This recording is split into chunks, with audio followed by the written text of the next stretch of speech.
Hola a todos y bienvenidos a Tintin Corner. Espero que estéis bien y que ya estéis preparando vuestros estómagos para las navidades que se van acercando. Nada, os traigo hoy un vídeo que tenía muchas ganas de hacer desde hacía ya mucho tiempo. Y es que hoy vamos a sumergirnos en uno de los personajes más complejos, creo yo, más trágicos y más humanos de todo el universo de Tintín. Es un personaje que aparece solo en 2 álbumes, pero cuya presencia emocional y simbólica es tan poderosa que ha dejado huella en muchos lectores. Es un personaje que representa la fragilidad, la culpa, la redención y la delgada línea entre el fracaso y la grandeza, me atrevería a decir.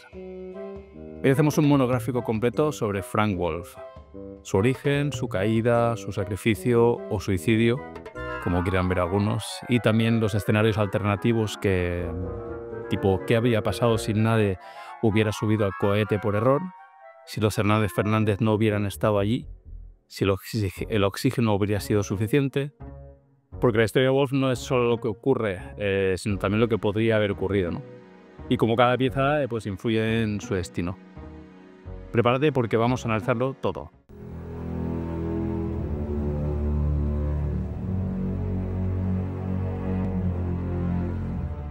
¿Quién es Frank Wolf?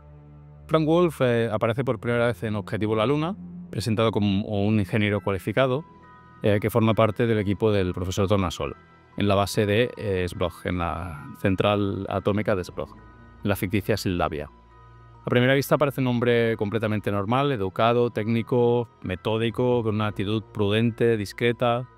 Y digamos que nada en su comportamiento inicial sugiere que se convertirá en el personaje más trágico de todas las aventuras de Tintín, diría yo.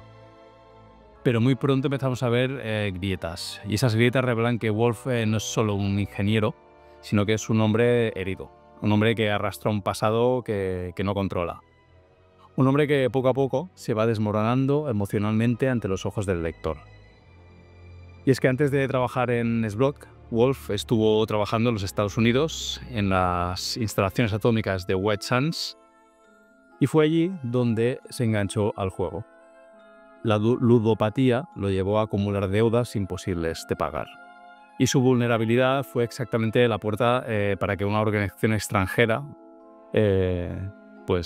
intentara chantajearlo. Este detalle es vital. Wolf no es un espía profesional, no es un villano, no es un traidor por convicción. Es un hombre acorralado, débil, temeroso, a diferencia de personajes como Jørgen, por ejemplo, que actúan con frialdad y malicia auténtica. Wolf actúa dominado por la vergüenza y por el miedo. Y creo que ese es el matiz fundamental para entenderlo. Vamos a ver un poco de la caída de Wolf. En un intento de dejar atrás su pasado, Wolf fue a Europa, donde es contratado en la base de investigaciones atómicas de Sbrok. Lugar donde Wolf ve una oportunidad para empezar de cero, ¿no? Una oportunidad única. Pero sus deudas, que creía haber dejado atrás, lo siguen persiguiendo. Y cuando los espías descubren su paradero, lo obligan a colaborar. Y se convierte así en un espía. Wolf vive en una contradicción continua. Admira profundamente al profesor Tornasol, le tiene afecto, y un afecto sincero, por ejemplo, a Tintín, a Haddock, se siente parte del equipo, pero al mismo tiempo oculta un secreto devastador. Él es el responsable de que Jørgen pueda infiltrarse en el cohete. El peso psicológico de esta culpa no es pequeño. Hergé lo muestra gradualmente. Wolf se vuelve más pálido, más inseguro, más nervioso, más silencioso. Su lenguaje corporal transmite que está dividido entre su miedo y su moral. Y esto es algo que yo noté cuando leí por primera vez el álbum Objetivo La Luna, y es que a partir de un suceso concreto vemos que Wolf cambia totalmente. Wolf al principio de la aventura se ve como una persona feliz, a gusto con su trabajo y entusiasmado con un proyecto de una envergadura sin igual. El primer viaje tripulado a la Luna, que no es un poco de pavo. Pero en cuanto los agentes extranjeros contactan con él y le obligan a facilitar los planos del cohete, en la famosa escena de la boca de ventilación en la que Haddock recibe un golpe en la cabeza, es a partir de ahí donde Wolf cambia su expresión facial y se le ve constantemente serio, atemorizado y sin hablar mucho, con cara de temor todo el rato, ¿no? Vemos, por tanto, por mí, desde mi punto de vista, dos Wolves diferentes en la aventura lunar en general. Vamos ahora a analizar una escena que personalmente siempre me ha gustado mucho por la atmósfera que crea, y es por eso que quiero recrearme un poco en ella para analizarla desde diferentes ángulos. Y es la escena de la boca de ventilación. Todo empieza antes de la noche del golpe. Tintín está fuera, en las rocas que rodean la base, estudiando el terreno con un mapa y un walkie-talkie. No está paseando, está pensando como un saboteador. Se hace una pregunta muy simple, que es: si yo fuera ellos, ¿desde dónde intentaría contactar con alguien del interior? Y entonces lo ve claro. Una rejilla aislada en mitad de la roca, el respiradero a media altura, no está al alcance de cualquiera, es decir, nadie pasa por ahí por casualidad. Por tanto, es perfecto para un encuentro clandestino. Tintín entiende que ese punto es el cuello de botella del espionaje. El único sitio desde el que alguien en el exterior puede estar literalmente pegado a una pared de la base, separado por solo una rejilla metálica. En ese momento, estratégicamente, el respiradero se convierte en un teléfono, un secreto, una puerta potencial. En definitiva, el lugar donde las dos tramas, exterior e interior, pueden tocarse.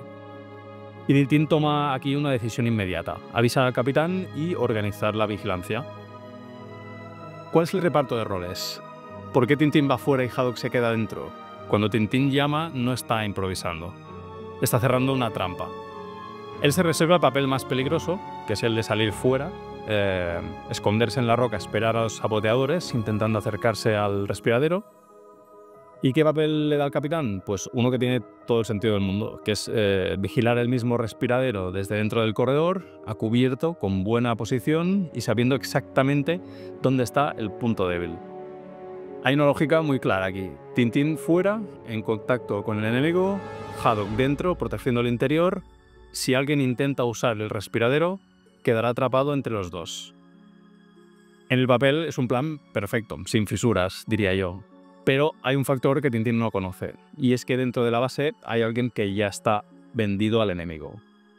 Y ese alguien es Frank Wolf. El miedo de Wolf al ver al capitán en su lugar es tremendo. En paralelo, dentro de la base, mientras contábamos esto, Wolf lleva tiempo sometido al chantaje. Sabe que los espías usan el entorno del respiradero para comunicarse. Sabe que es un punto, que ese punto, digamos, no es teórico. Está dentro del circuito de la red enemiga.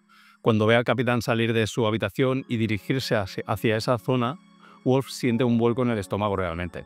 En su declaración oficial lo suavizará con: vi al capitán salir de su cuarto, tenía un no sé qué intrigante, lo seguí. Pero la verdad detrás de esa frase es mucho más cruda. Wolf se da cuenta de que Haddock va directo al epicentro de su traición. Por lo tanto, en su cabeza empiezan a chocar dos verdades. Por un lado, la lealtad y el afecto que siente por el equipo de Tornasol. Por otro, el miedo absoluto a que descubran que él lleva tiempo colaborando con los saboteadores. Así que decide seguir al capitán. No para protegerlo, sino para controlar qué ve, qué oye y qué hace en esa zona, ¿no? Vamos ahora al corredor del respiradero, porque la oscuridad lo hace todo posible. Haddock se coloca escondido en el corredor, frente a la zona del respiradero. Desde ahí puede vigilar la rejilla, desde dentro, sin ser visto desde fuera, evidentemente. Es un lugar estrecho, funcional, sin decoración, tuberías, paredes lisas, suelo industrial. Bueno, desde el punto de vista táctico es un buen lugar para una guardia, y un lugar aún mejor para una emboscada si se apaga la luz. Y Wolf lo sabe.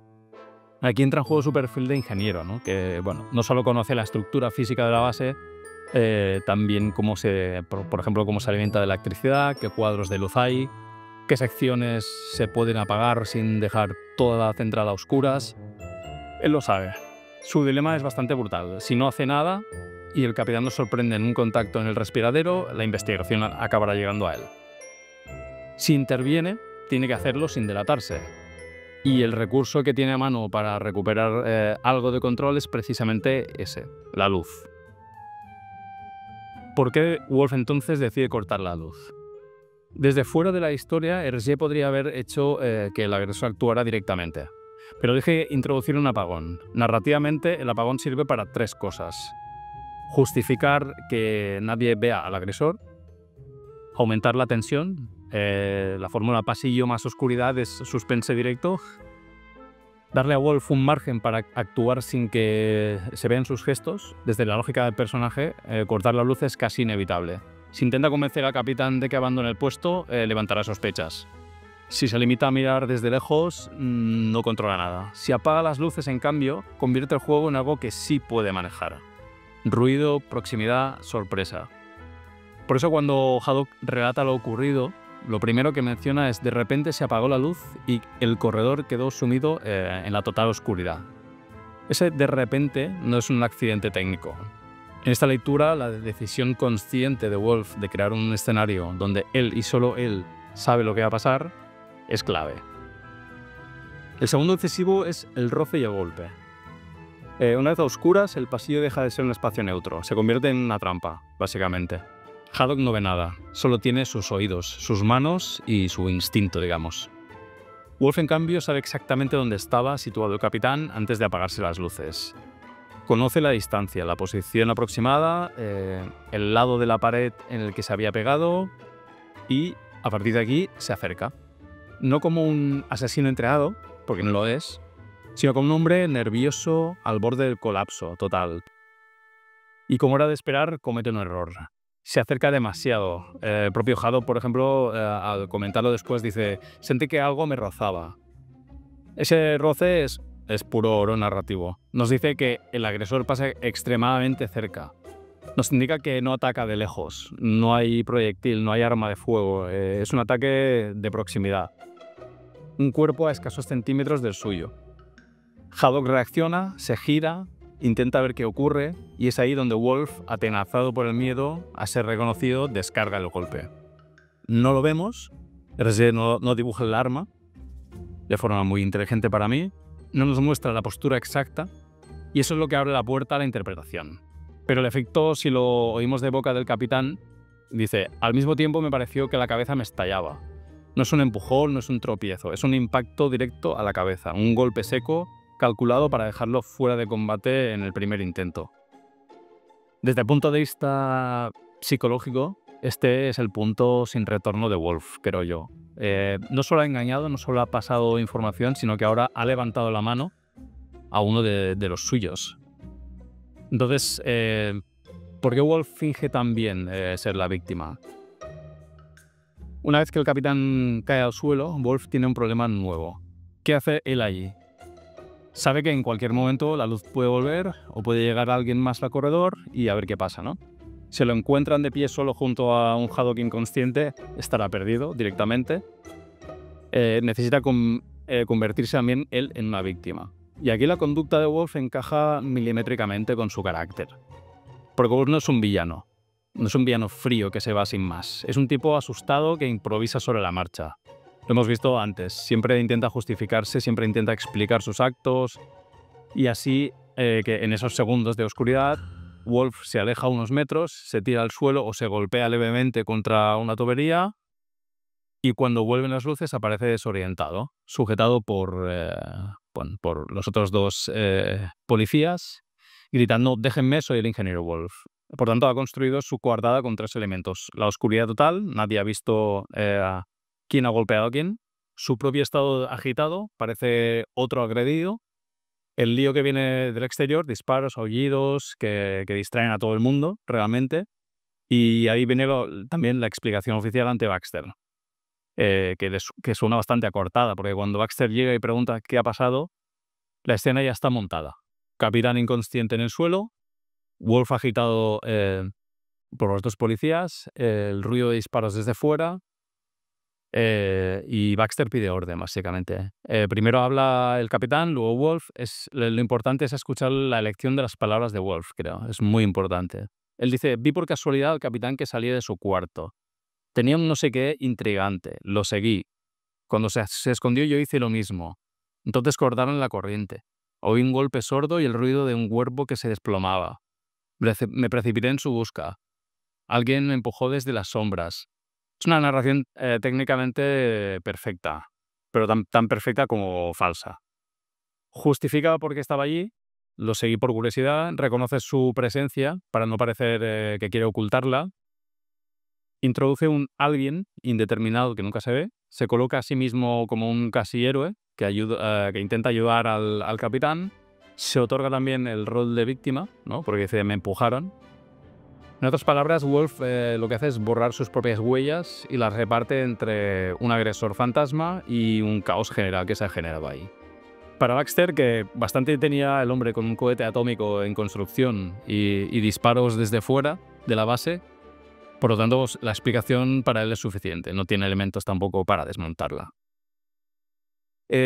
También el papel de Hernández y Fernández, porque es el ruido perfecto para esta cortina de humo, ¿no? Mientras todo esto ocurre en el pasillo, Hernández y Fernández están dentro de la base con Baxter. Cuando se empiezan a oírse los aullidos de Milo desde fuera, son aullidos que confirman que fuera también hay un problema real, que no es solo paranoia de Wolf.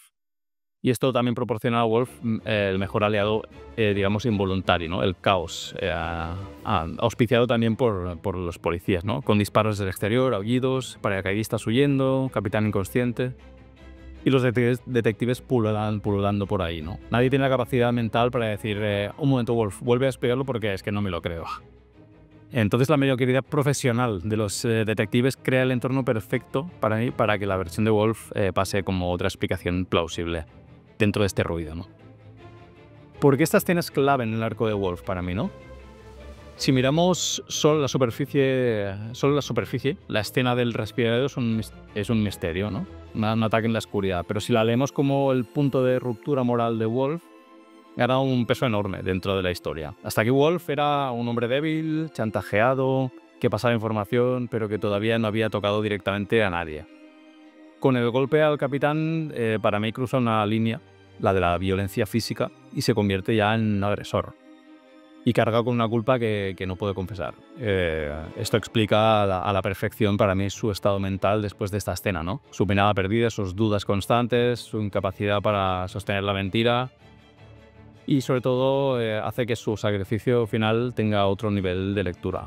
Porque Wolf no solo se sacrifica por haber dejado entrar a Jürgen, sino que también creo se sacrifica por aquella noche en el corredor, ¿no? Aquel apagón que provocó, aquel golpe que nadie vio y un capitán que nunca sabrá quién le hizo estallar la cabeza, ¿no? Y ya entonces la misión lunar, ¿no? El viaje como tal, ¿no? El cohete despega, Jürgen está dentro, el saboteador está presente y Wolf lo sabe. Y para mí hay dos momentos en Aterrizar en la Luna en los que no sabemos si Wolf actuó deliberadamente o fue todo un accidente. Y me refiero en primer lugar a la escena en la que cuando ya solo queda Wolf por pisar la Luna, que aún no ha bajado del cohete, se cierran las puertas del cohete y se esconden los peldaños de este. ¿Fue eso un accidente? O quizás Jürgen apareció para obligarle a despegar sin ellos en ese momento, pero pasó algo y lo impidió. La otra escena es cuando el capitán está descargando material desde el cohete y Wolf se acerca por detrás, medio mareado, y Haddock más adelante le recrimina que intentó empujarlo al vacío, ¿no? Aunque Wolf no llega nunca a contestar esa pregunta. Entonces, os pregunto, ¿creéis que realmente intentó empujarlo? Yo personalmente creo que no. Pero bueno, Wolf nunca llega a desmentirlo tampoco. Entonces, a medida que avanza la misión, el conflicto interno de Wolf crece hasta desbordarlo. Cuando Jürgen ya finalmente se revela, amenaza a la tripulación y toma el control de la nave, la traición ya no es un acto silencioso, sino que es una amenaza directa para la vida de todos. Wolf queda desnudo emocionalmente, Tintín descubre parte de la verdad, Haddock observando con ira, y Wolf, completamente roto, confiesa que ha sido chantajeado, ¿no? Este es un momento clave para mí, porque Wolf no intenta justificarse, no miente, sino que no se protege. Se derrumba por completo. Por primera vez en toda la historia vemos al auténtico Wolf, ¿no? Un hombre débil, pero no malvado. Un hombre atrapado en sus propios errores, básicamente. Vamos ahora a la crisis del oxígeno. Es la ecuación mortal. Llegamos al punto central de toda la tragedia de Wolf, ¿no? El oxígeno no era suficiente. El cohete estaba diseñado para 4 tripulantes. 4. Entonces ese es el número óptimo. 4 pulmones trabajando a nivel estable. 4 metabolismos consumiendo oxígeno. 4 cuerpos generando CO2, ¿no? Entonces 4 sistemas vitales planificados en los cálculos del profesor Tornasol. Pero ocurre algo aparentemente cómico. Los Dupont y Dupont, Hernández y Hernández, se cuelan en el cohete. De repente hay 6 personas a bordo. Y aquí vamos a explicar científicamente por qué esto es tan grave y por qué 5 sobreviven, pero 6 no. La capacidad de oxígeno, digamos, es fija. El tanque tiene una cantidad total de oxígeno. Ese oxígeno se puede representar, vamos a decir, con una O, por ejemplo, ¿no? Oxígeno, O es igual a oxígeno total disponible. No se puede producir más. No hay plantas, no hay regeneración, no hay filtrado químico avanzado, como en estas naves modernas. Lo que hay es lo que hay, punto. Entonces, cada persona consume oxígeno a un ritmo estable. Llamemos a ese consumo, por ejemplo, C, que es el consumo de oxígeno por persona por unidad de tiempo. Esto es fisiología básica. Un humano consume entre 250 y 400 mililitros de oxígeno por minuto en reposo. Un ambiente cerrado obliga a un consumo más alto para mantener la homeostasis. El estrés del viaje aumenta el ritmo cardíaco y la ventilación. Por tanto, digamos que C no es pequeño ni despreciable realmente. Ahora el factor clave es la duración del viaje, el tiempo. Y vamos a llamar, por ejemplo, a ese tiempo T, que es el tiempo desde el despegue lunar hasta aterrizaje en la Tierra. El cohete debe sobrevivir pues T horas con la cantidad O de oxígeno. Entonces la ecuación del consumo es fácil. Consumo total es igual al número de personas por C por T. Es decir, si hay 4 personas, el consumo sería igual a 4 por C por T. Si hay 5, 5 por C por T. Si hay 6, 6 T. Entonces lo que vemos en el cómic es la pista principal. Cuando Wolf se sacrifica, quedan 5 personas. Y con 5 llegan por los pelos. De hecho, llegan desmayados. Esto significa que O es más o menos igual a 5C por T. Es decir, el oxígeno total da justo para 5 personas. Pero ¿qué pasa si hay 6 personas? Hagamos el cálculo comparativo. El oxígeno necesario para 6 personas es igual a 6 por C por T. Entonces el oxígeno disponible es igual a 5 por C por T. Si dividimos uno entre otra nos da 1,2. Esto significa que con 6 personas hace falta un 20% más de oxígeno del que existe. Ese 20% no puede aparecer por arte de magia. Es un déficit real imposible de compensar. ¿Qué ocurre cuando falta un 20% de oxígeno? Pues esto no significa mueren en el último segundo. Significa que la saturación baja antes, baja antes y empiezan los síntomas de hipoxia y el cerebro falla. Pierden el conocimiento, ya no pueden pilotar, el cohete pierde el control y todos mueren mucho antes de llegar a la Tierra. Es así de simple y así de matemática, es matemática pura. Pero ¿por qué con 5 sí sobreviven? Porque se cumple exactamente la ecuación de O igual a 5 por C por T. Con 5 personas, cada litro cuenta, cada respiración importa, pero llegan al límite. Con 6, la misión es físicamente imposible. No es un quizás o no es un depende. Es una ecuación cerrada. Con 6 personas, la muerte es segura. Con 5 personas, la supervivencia llega al límite. Y esta es la ecuación que Wolf entiende perfectamente y por eso, creo, decide actuar. Entonces llegamos aquí al punto de Wolf toma la decisión y es un suicidio o un sacrificio. Llegamos al momento más intenso, digamos, emocionalmente del personaje y es uno de los más impactantes para mí de toda la obra de Hergé, que es la muerte de Frank Wolf. Sabemos que el oxígeno no llega para todos, sabemos que hay 6 y solo pueden sobrevivir 5. Sabemos que alguien debe morir para que los demás vuelvan a casa y esa persona es él y él lo sabe mejor que nadie. Lo sorprendente no es que Wolf muera, lo sorprendente es, para mí, cómo decide morir, ¿no? Porque si os acordáis de Aterrizaje en la Luna, Wolf se pone el casco, cruza la esclusa y se deja flotar en el espacio profundo, alejándose suavemente del cohete. No hay gritos, no hay dramatismo, no hay violencia, solo silencio. ¿Y por qué se pone el casco, no? Me pregunto. En mi opinión, porque simbólicamente Wolf quiere morir correctamente. Quiere seguir un procedimiento técnico, no realizar un suicidio impulsivo o sacrificio. Quiere que su muerte no provoque daños en la nave ni genere una despresurización mortal. Por eso se pone el casco. Ponerse el casco le da tiempo para cerrar bien la esclusa y evitar una explosión de aire y mantener la dignidad del acto también, ¿no? De aquí llegamos al debate moral. ¿Wolf se suicida o se sacrifica? La respuesta, con muchas cosas en la vida, es doble. Por un lado, creo que sí hay elementos de suicidio. Wolf está devastado emocionalmente, arrastra una culpa enorme. Siente que no merece vivir después de haber traicionado a quienes admira, pero también hay un componente básico que define su acto. Es que Wolf muere para salvar a otros. Sin él, Tintín, Haddock, Tornasol y los policías mueren. Con él fuera, tienen una oportunidad real. Ese acto final convierte su muerte para mí en algo más grande que un suicidio. Es un sacrificio auténtico, tal y como defendía Hergé en sus conversaciones, ¿no?, con Masadol, y que muy a regañadientes pues, tuvo que añadir en esa carta de despedida de Wolf que tal vez un milagro lo salvaría, ¿no? Cosa que, bueno, era una auténtica tontería, pero bueno, lo tuvo que poner. Entonces Wolf muere como nunca vivió, realmente como un héroe silencioso. Pero vamos ahora a hacer un ejercicio de imaginación, ¿no?, que a mí me gusta. Y recrearemos un escenario alternativo. ¿Qué habría pasado si los Hernández y Fernández no hubieran subido al cohete? Y ahora entramos para mí, una de las partes más fascinantes del análisis, que es eso, ¿no? ¿Qué pasaría si la tripulación hubiera sido la prevista, ¿no? Tintín, Haddock, Tornasol y Wolf. Pues la respuesta es bastante reveladora. Primero, habría oxígeno suficiente, no habría crisis de recursos, no habría urgencia, no habría necesidad de que nadie muriera. Entonces, segundo punto, Jorgen estaría igualmente en el cohete, a bordo, ya que su infiltración depende de Wolf, no de los detectives. Así que el conflicto del saboteador ocurriría igual, ¿no? Punto número 3, Wolf sería descubierto igual, pero sin posibilidad de radiación, que ahí está el tema, al menos en teoría.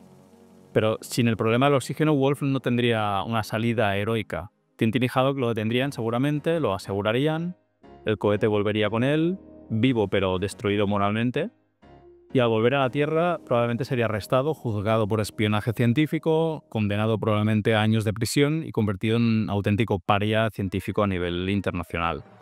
En otras palabras, sin los Hernández y Fernández, Wolf no muere, pero tampoco se salva.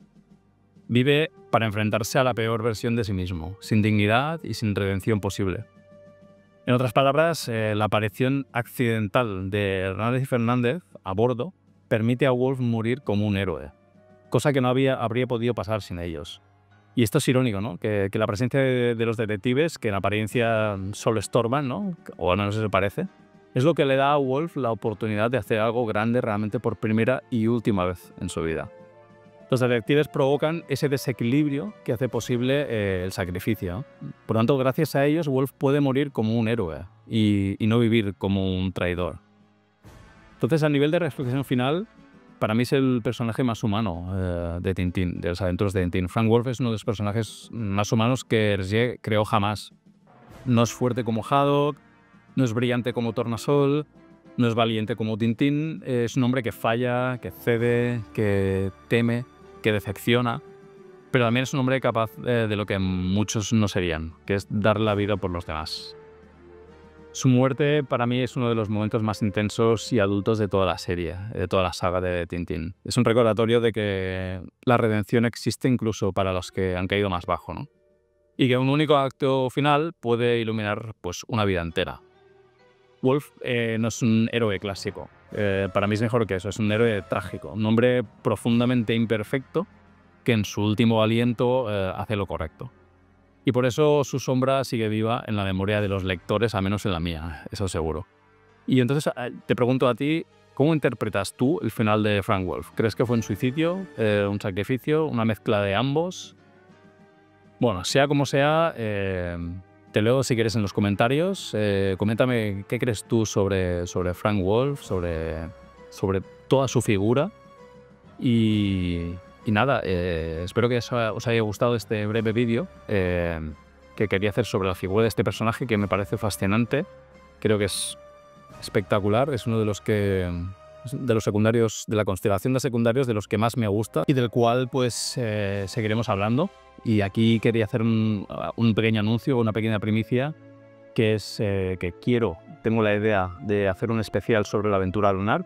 con varios amigos y no será este mes, porque este mes viene cargadito de cosas de Tintín y va a ser difícil encontrar un hueco, pero va a ser en enero casi seguro, creo que voy a poder hacerlo. Y espero que podamos seguir profundizando, ¿no?, en la figura de Frank Wolf, porque creo que da mucho de sí y se puede ver desde muchas lecturas diferentes. Seguramente me he olvidado cosas en este vídeo, pero también está bien porque así podemos seguir profundizando en él, ¿no? Así que nada, te doy las gracias por haber llegado hasta aquí. Te animo a que le des un like, un buen like si te ha gustado el contenido, a suscribirte si aún no lo has hecho. Y nada, y seguimos viéndonos en Tintín Corner y en otros vídeos sobre Tintín. Así que bueno, un saludo a todos y nos vemos pronto.